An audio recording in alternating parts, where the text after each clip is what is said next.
Muito bem, pessoal, dando continuidade à nossa revisão de relações jurídicas, vamos trabalhar agora a teoria do negócio jurídico de Pontes de Miranda, né? Que trabalhamos ali a escada pontiana, analisando esse negócio jurídico.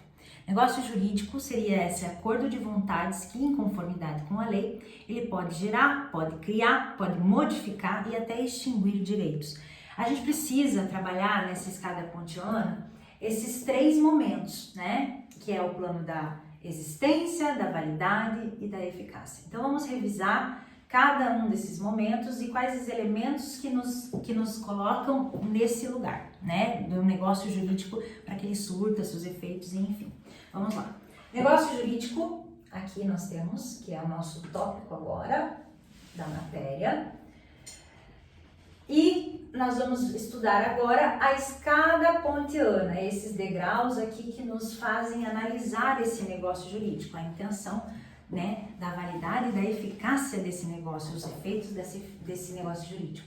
Primeira coisa, para o negócio jurídico surgir, ele precisa o quê? Existir, né? Como nós precisamos existir. Então, tudo vem no primeiro plano aqui, o plano da existência, né? A gente coloca aqui no primeiro degrauzinho, no plano da existência, a necessidade de alguns elementos existirem. Que elementos são esses que surgem aqui no plano da existência? Bom, para existir um negócio jurídico eu preciso de pessoas, né? Preciso de pessoas porque, vamos já partindo do conceito, se trata de um acordo de vontades, então eu preciso de pessoas.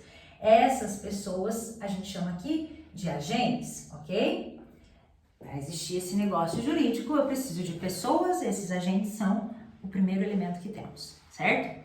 Depois dos elementos, nós precisamos ter uma finalidade, porque ele tem que ter uma finalidade esse negócio jurídico. E aí a gente trata essa finalidade como um objeto. Para quê, né? Eu tenho que ter um objeto, tem que ter uma intenção ali, o objeto desse nosso negócio jurídico, certo? Depois, o terceiro elemento que nós temos aqui, ele trata da vontade livre e consciente. Bom, eu tenho vontade de comprar uma bicicleta. Esse plano da vontade passa pelo meu subjetivo antes, né? A vontade vem do ânimos, né? Do querer alguma coisa. Então, eu tenho que ter vontade antes de concretizar alguma coisa. Então, passou pelo plano da vontade, essa vontade tem que ser consciente. Uma vontade consciente, mas isso a gente já vai ver na próxima etapa. Primeiro, essa vontade, ela tem que existir. Segundo, e o quarto elemento que temos aqui dentro do negócio jurídico é a forma. Por que a forma? Porque eu preciso exteriorizar essa vontade. Ela não pode ficar só na minha mente, porque se existir só na minha mente, ela não vai se exteriorizar no mundo jurídico, né? Obviamente vai ficar só no meu inconsciente, no meu subconsciente, na minha intenção, mas para que exista um negócio jurídico, ó, a gente está no plano da existência, ele precisa de uma forma, e essa forma é a exteriorização dessa vontade. Perfeito?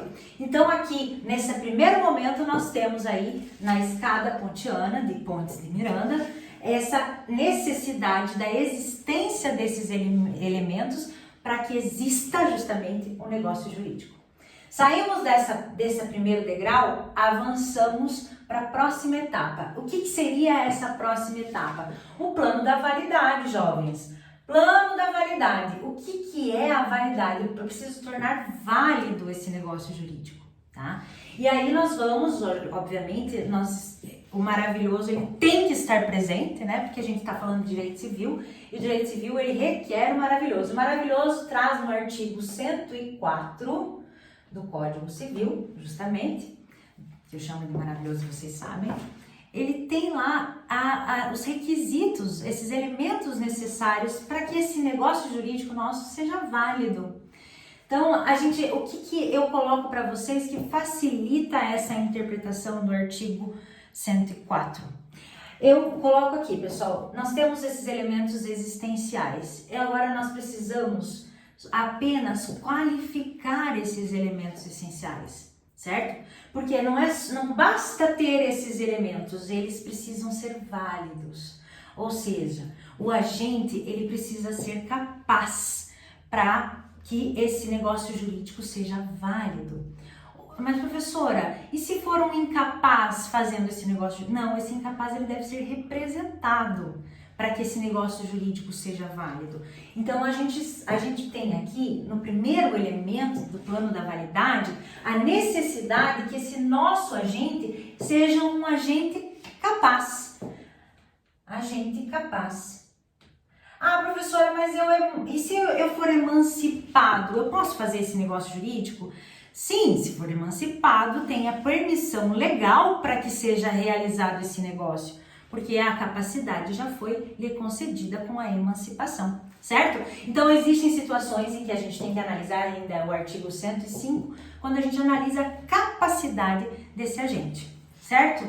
Perfeito? Pessoal, seguindo, para não me alongar, o objeto, tá? O objeto, a gente sabe que ele precisa de qualificações, certo? Não é qualquer objeto que vai ser válido no plano da validade dentro do negócio jurídico. A gente está trabalhando a teoria do negócio jurídico sob a ótica de Pontes de Miranda, na facilidade que ele traz para nós essa escada, tá? Então, a gente facilita o nosso estudo e nosso entendimento, justamente. Certo? Então, a gente tem agente capaz e estamos aqui no objeto. Esse objeto tem que ser o quê, pessoal?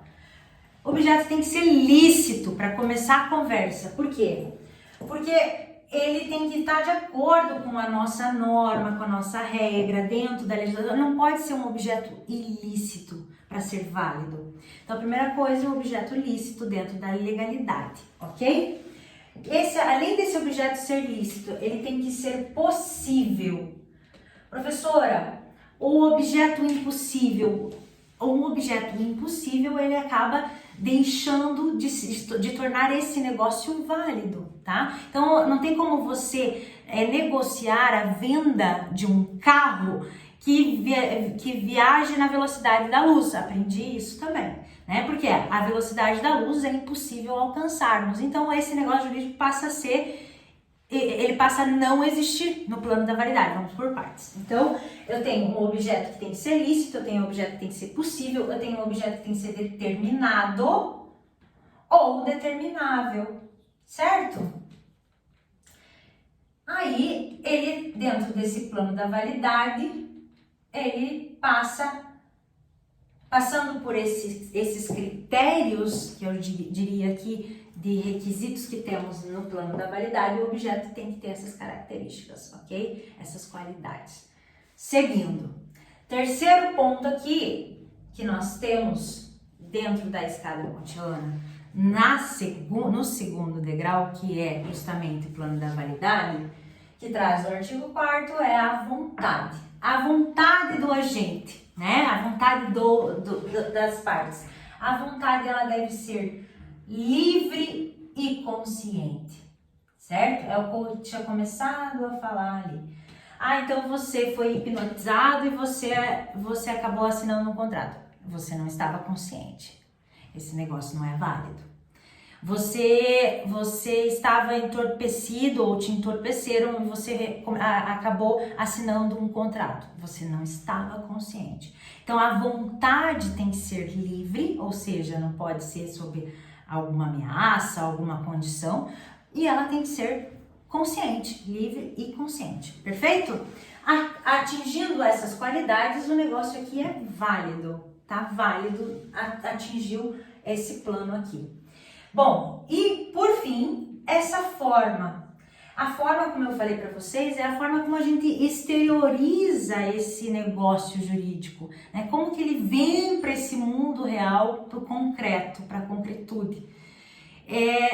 Essa exteriorização pela forma, a forma ela deve ser prescrita por lei, né? Ou seja, a forma ela deve vir de acordo com aquilo que a nossa legislação permite, ou essa forma, ela simplesmente não pode ser proibida pela lei.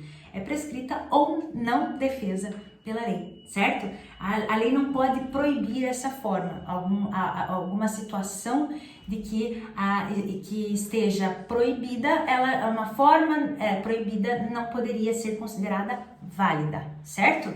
Qualquer forma prescrita ou não defesa em lei, né? ou não defesa em lei. Tá.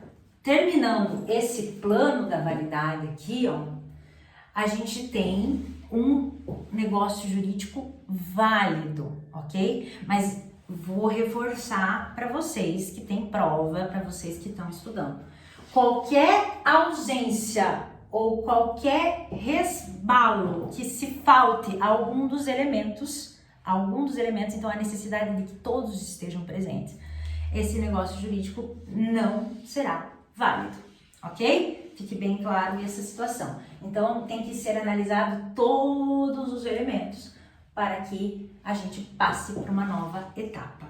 E que nova etapa é essa? São os efeitos que esse negócio jurídico vai trazer, né, após a concretude. Ou seja, eu tenho o plano da eficácia. Eu preciso não só que ele seja válido, mas que ele surta os seus efeitos. E por que a gente fala do plano da eficácia? Porque existe esses elementos, né, dentro do plano da eficácia que podem adiar as consequências desse negócio, né? Ou pode condicionar as consequências desse negócio.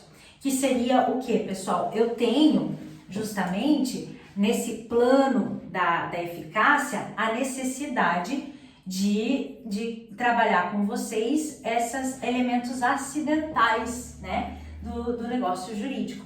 Esses elementos acidentais que surgem não são obrigatórios no negócio jurídico, não são todos os negócios jurídicos que irão aparecer esses elementos acidentais, mas se aparecerem, eles interferem na eficácia do negócio. Vamos por partes, tá? Para vocês entenderem. Eu preciso trabalhar com vocês esses elementos acidentais no plano da eficácia, porque esses elementos acidentais, eles interferem nos efeitos do negócio. Vamos lá. Pode haver um negócio jurídico que tenha um termo, que a gente fala no prazo, né? Advogados adoram, né? Prazo, uma condição que determine aquela situação, né, para que aquele negócio jurídico surta os seus efeitos, ou um encargo, né, o próprio nome já diz, um encargo. Ou eu tenho um termo, ou eu tenho uma condição, ou eu tenho um encargo, para que esses elementos acidentais, os elementos acidentais, eles podem ou não existir no negócio jurídico. Mas, se existirem, interferem na eficácia do negócio. Eles não valem de imediato, certo? Até aqui, se estamos aqui, ele já surte os seus efeitos. Se chegamos no plano da eficácia e encontramos nesse negócio jurídico elementos acidentais, travamos. Por quê? Porque pode existir um termo, uma condição ou um encargo que modifique a situação posterior, que seria as consequências desse negócio, certo? Então, eu tenho aqui o termo, para você anotar aí, termo, condição ou encargo. Certo, pessoal? Por enquanto, a escada pontiana tá aqui, vocês já sabem que temos esses três pontos para analisar. Analisar o negócio jurídico parte primeiramente da escada pontiana. Você já sabendo desses elementos, você já tem condição de analisar um negócio jurídico.